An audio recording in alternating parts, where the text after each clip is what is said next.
Hi everyone, welcome to the latest episode of Made for Marketers, the show where marketing leaders share their smarts in strategy and execution to power the customer journey.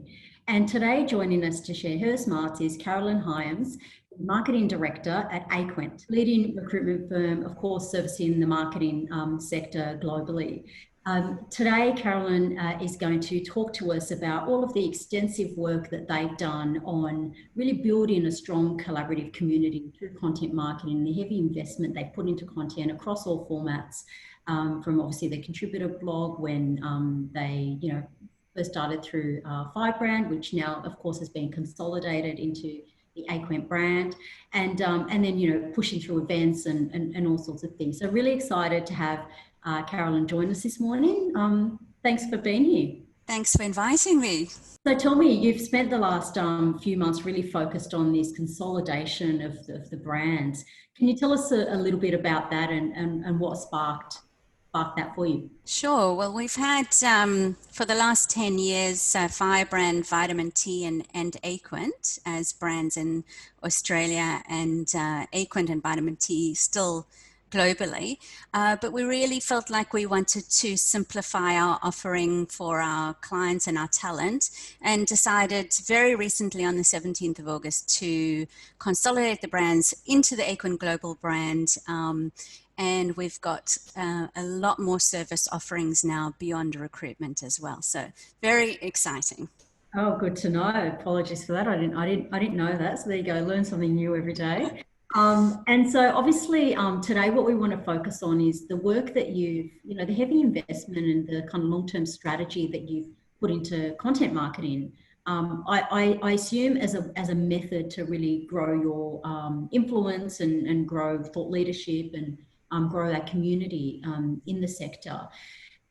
We know obviously these days content marketing is a kind of a tried and true strategy for doing some of those things. But do you want to take us back to when you started, which I believe was back in 2010? Yes. So we're on now. What did you have in mind back then, and how have things moved forward, and how does it shaped up for you? Well, back in 2010, when we launched Firebrand, I'd love to say there was a strategy behind our content, but it was all very new back then. And, my gut feeling was, since we were marketing off the smell of an oily rag, I like to say, we didn't have much of a budget. I just thought that using content to build our brand was the best way to go. We were probably one of the first recruitment agencies who actually launched all our social media platforms pretty early on. And in fact, what's quite funny is we launched our social media platforms, and then I kind of said to myself, so what am I going to post?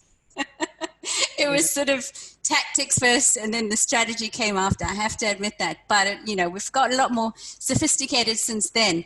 But we realized we were quite a small team of only 2 in marketing. And I realized that if we wanted to be known as thought leaders in the digital marketing, creative and development industry that we recruit in, that we really need to be walking the walk, talking the talk, but we were very under-resourced in-house, and really, I certainly didn't have the expertise to write incredible content for our industry.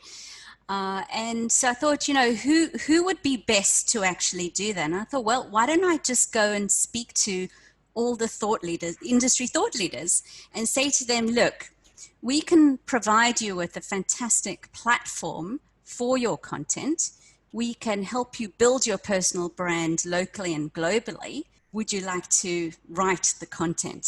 So it was really sort of it was a win-win situation for both of us, the thought leaders who really didn't have their own platform at that stage, and us having the platform and the willingness to actually market them. So I approached a whole load of thought leaders in the industries we were recruiting in, spoke to them. I never got a no, funnily enough. Yeah, it's funny, isn't it? People want, they want their voice to be heard, and they want a platform. And sometimes the difficulty you know, two sides of the same coin. You've got to have the platform and invest in the platform to get the message out, but you've also have, you know, need to have the content. So what you've done there in bringing those two pieces together is fantastic. Thank you, and it worked really well. They were really happy, and in fact, we're talking about blogging. We've had some guest bloggers, contributors, thought leaders blog for us for years, every single month. Often the relationship would actually continue way beyond blogging.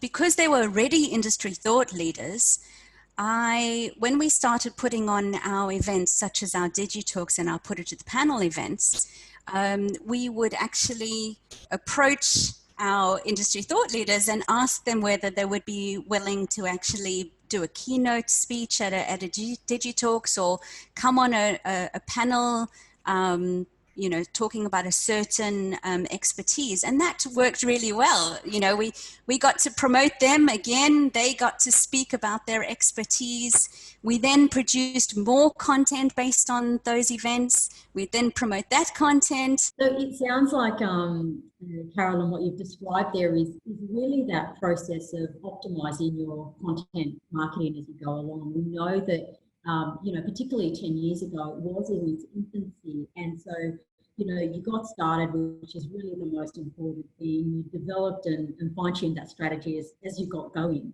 And you built that momentum and that ability to actually uncover more opportunity and grow the audience and grow the relationship with those contributors as you've developed, which is great.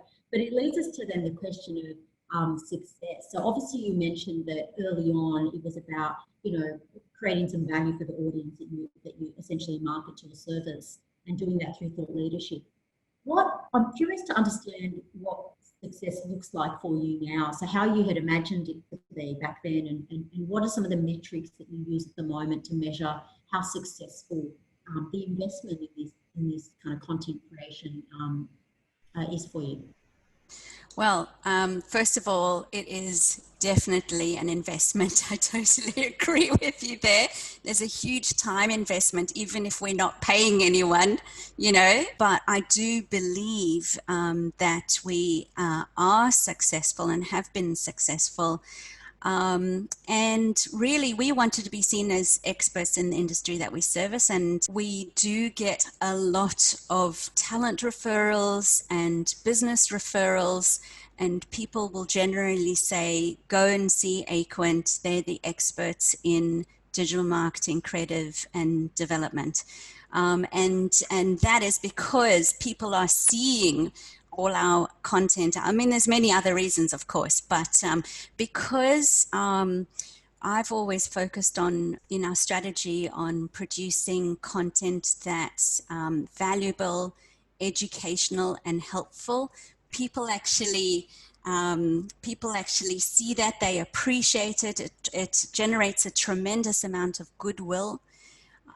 The events that we run, educating people and providing helpful and valuable content helps us with referrals. You should really go and see Aquent, come to the events, you'll learn a lot. They're experts in the industry. So I would just definitely say that due to the number of referrals we get, I would say that is absolutely a success. And also, you know, people come to us when they're looking to hire. We're a credible source of hiring and job search insights as well, because we do produce a lot of content to help either job seekers or people hiring. So, and that's all content. So all of this content marketing really helps our business.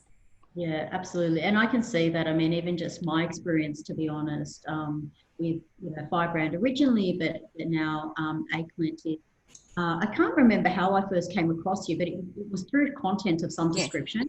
I can't recall if it was an event or a contributor blog or one of those, but I could see in looking into that there was the value that you were creating, and you know, obviously that's sort of what fueled my interest in obviously contributing as well, and then going to the events and inviting others to them as well. And so I definitely put my hand up and kind of confirm, that has been my experience. Sometimes, marketers do struggle with how to show and demonstrate value in content marketing because it isn't always so tangible. But over the long term, if we can, what we kind of suggest to people is really kind of look at those micro moments and look at those lead indicators that tell us that actually it is having a positive impact on business outcomes. So whether it's, the size of your audience growing, your influence growing, those recommendations that you talked about, the shareability of your content, what that then does down the line in terms of driving business referrals or building that foundation of trust that makes that purchase decision much more easier. So, all of those factors are key when it comes to content marketing, because sometimes it can take time to show the value and demonstrate the value back to the business. Absolutely. And I think the biggest mistake people make is thinking that producing a piece of content is going to produce a sale. That's not how it works. It's about building trust and reputation in your brand. Yes. So exactly. that eventually will come, but it is very much a long-term investment. It is. And I'm glad you sort of reinforced that point, because again, as you say, it is absolutely an investment. It's not just an investment in money, but it's a huge investment in time and thinking and planning to make it work well, and ensure that what you're putting out there is absolutely aligned to the audience that you're looking to serve, and it's not just self-serving. So that's a key distinction too. So tell me, obviously you run, kind of your events as well, DigiTalks and other the panels that you mentioned. In terms of how you have developed that program, did that come off the back of the sort of blog as well, or has that been sort of a concurrent exercise in terms of building the DigiTalks platform? The blogging came first, definitely. And then we really wanted to be able to meet people face to face. Use content to actually build relationships. And I think the best way to do that is to actually bring people along to an event that is, once again, valuable, educational, helpful, and free.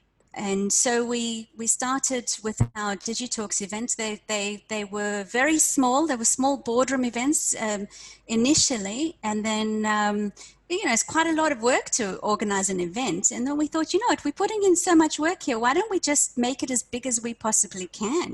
Why not? The benefits are huge. So we went from boardroom to massive event space in, for example, with our partnering with companies that are our clients. For example, Westfield was hosting us for a number of years, NAB in Melbourne, KPMG, and then obviously COVID hit. But for a good 5 or 6 years, we were having events every couple of months, and people would just love to come along. We weren't asking anything of them. We were providing value and feeding them at the same time. But the content was so great, and then it would actually, there would be a lot of social media activity during the event, which was fantastic. And then we'd produce content after the event and share it with everyone, and they'd share it with others, and it sort of amplifies that content. It helps our brand, it helps the speakers. It's a win-win, to be honest. Absolutely. And what I love there is your example of, how you take one item of content, one piece of content, and turn it into multiple opportunities. So whether that's, atomizing the content, taking a presentation, turning it into an article or a blog, creating social media activation during the event, you're really actually properly planning and investing in that moment, rather than, say, running an event and then switching off and moving on to the next thing. So actually giving every content opportunity the chance to do its best work.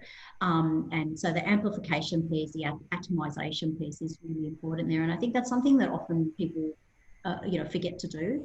And it's something that needs to be, or in our experience, best planned at the outset. Yeah. So it's not an afterthought, it's actually planned up front, and that's where you get the most value. Is that your experience? You've put it much better than I have.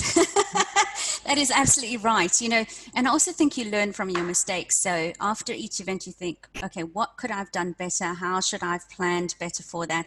And now it's, we've got a process that works really well, but it's absolutely advanced planning, because you have to be, during the event and post event, you have to be very quick to keep your audience interested and to produce any content that's been throughout the event and release it very quickly. So if you're not ready for that, you're going to miss the boat. So you absolutely need to plan everything to a T. Yeah, yeah. And that, kind of leads us into the next point, which is something you've already referenced, is the huge investment. So if, from the outside, and I know as a contributor, as a participant, as a audience member, it looks like a very well-oiled machine. So everything from kind of the content planning of the blogs right through to the running of the events. But I'm sure things are very, very busy behind the scenes to make that all work like it does. So tell us a little bit about that. Give us a little bit of a look under the hood. Sure. It's like a duck that's on the water and you don't see its little legs paddling underneath, But process is super, super important. Would you like to hear about how we plan our blogs, our events? Should we start with our blogs? Because there's a bit of work that happens behind the scenes, because it is a bit of a well-oiled machine. So there's only two of us in our team. Content marketing is critical to our business success. So really, when it comes to, first of all, it's my responsibility to build and nurture relationships with influencers and thought leaders, and identify who might be the right person to guest blog for us or speak at our events, or both. These nowadays, it's quite nice, we would get approached. So strategy wise, that would be my responsibility. And then my wonderful teammate, Jessica Dickinson, she manages our content schedule. If you could see our spreadsheet, you'd be very impressed. We are very much planners. So there's specific days of the week when content is due, when content needs to be published, dates that we need to liaise with the contributors, remind them that their content is upcoming, checking in on that the topics are appropriate, producing the content.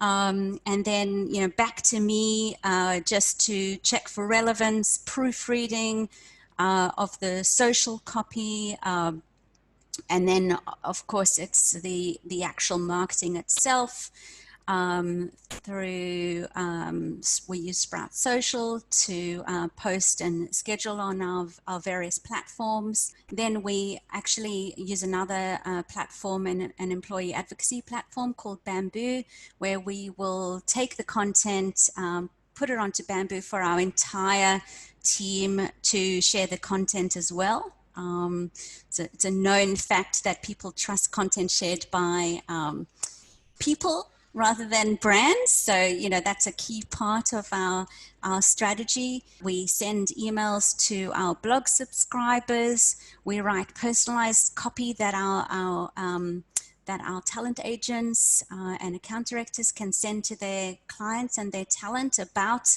any relevant content that's been written. So it's quite extensive in the background, and then we start again, and that's just for one piece of content. That's right.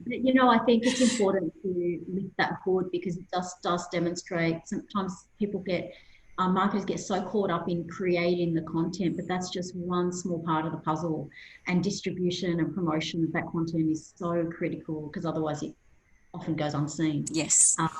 And then, of course, you've got all of the measurement that sits off the back of that. Yep. So once that is out and you're on to the next one, is, keeping tabs and doing that measurement work to understand, well, what worked, what didn't work, how do we keep improving for the next time? So thank you for sharing that. I think for some marketers who maybe aren't as heavily invested in content marketing as you are, it's sometimes difficult to actually understand what goes into it and what's required from a resourcing perspective to really make it work. On that point, if you were looking to give advice to a marketer who wants to maybe embark on a similar process, if not contributor content, but sort of using content marketing as a strategy to move forward, what sort of advice would you give them in terms of things to think about, to look out for, what to plan for in terms of building a successful program? Okay, I'm going to state the obvious first. You really need to ensure your content's relevant for your audience before you go anywhere. But aside from that, assuming that it is, I would say consistency is key. And that whatever content schedule you commit to, you've got to absolutely stick to it. The second is third is if you are going to get contributors, you need to make sure that you make their life as easy as possible. Because I'm sure you'll attest to this, Janine. It takes a lot of time and energy to write an amazing piece of content, right? And you probably don't want to you just want to hand it over and just let someone else make it happen, right? So we need to make sure that we really look after our guest bloggers and make it happen for them. So just, once they submit their content, that's it. Just do all the hard work and promote the hell out of them. Always mention your who wrote it, where they work. Always attribute your authors. Don't pretend it's your own content. What else can I advise you? I would say that I would always strive to add value, educate, and be helpful with your content. That's the content that people love to read and share. Absolutely. I mean, they're the key ingredients for content marketing success, isn't it? Really just keep that audience in mind, relevance, as you talked about. What about for some organisations maybe or for marketers who struggle to get the business buy-in around content marketing? Do you have any tips on how to demonstrate value or how to sell in this investment that's required before any return can be delivered? Oh, that's a tricky one. I'm not sure I have the answer to that, but I will say that if you don't have buy-in from the top, it's going to be a very difficult struggle because they will be saying, what are you doing with your time? Because it's very time consuming. I've always been lucky. For the last decade, I have always had leaders who are so interested in marketing. They bought into content marketing. They know it builds trust and reputation in your brand. So, it's kind of been driven from the top up and supported. We've been supported the whole way. I'm not sure if I had the right advice if you have a leader who just questions why. Yeah. But I think the point you make there is a good one and is true, that you really need to find the right way to get that buy-in.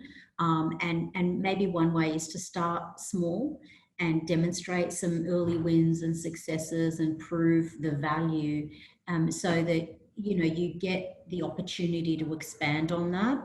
I just know with so many organisations where there's so many competing priorities, and particularly in current environments, people want to be able to see success immediately. And of course, we know that that's not the case with content marketing. It's a marathon. So yeah, I think finding those kind of ways to attribute the success and show small wins along the way, and how those small wins contribute to the ultimate business outcome or goal, is perhaps one way to go. But yeah, the point you make sure you've got the buy-in, make sure you've got the executive support. Absolutely. And make sure you're in there with their business strategy meetings, talking about success, what success looks like, so that you're involved in the conversation. Great. Well, thank you so much, Carolyn. We kind of come to the end of this, but thank you so much for sharing your insights on your program and how you've built that success. It's really a great sort of story and to sort of see it unfolding, and the value that you give back to the community and the audience is phenomenal. So thank you. Thank you very much. No worries. But before we let you go, it's time for our segment Skip or Play. Okay. So this is, obviously on the theme of content marketing. We'll throw some content creators and content types at you and ask if you would like to skip or play. Ooh, okay. BuzzFeed. Skip. Madonna. Play. House Rules. Skip. Yeah, okay. Business Chicks. Play. Play. Rich Dad, Poor Dad. Oh, I don't know. Skip. Yep. Because I skipped it. Pride and Prejudice. Play. Play. Awesome. Jamie Oliver. Play. Play. I love him. Play. Yeah. And Seth Godin. Oh yes, play. Play. Excellent. Well, thank you so much. That's a bit of fun. It's been really great to talk to you. Again, thank you so much for being so candid and honest with your approach and your strategies and your processes. I'm sure that's been really valuable to a lot of people out there who are wondering, how you actually pull something like this off. So thank you so much. I really appreciate your time. Thank you so much. That was a lot of fun, Janine. No problems. And listen, for anyone who does want to get in touch with you, what's the best way for them to do that? Find me on LinkedIn, Carolyn Hyams, Aquent. I'd love to connect with you. Perfect. Great. Thanks very much, Carolyn. It's been awesome having you on. And for everyone else out there, content marketing is an investment, but plan ahead and you'll get there. Thanks again.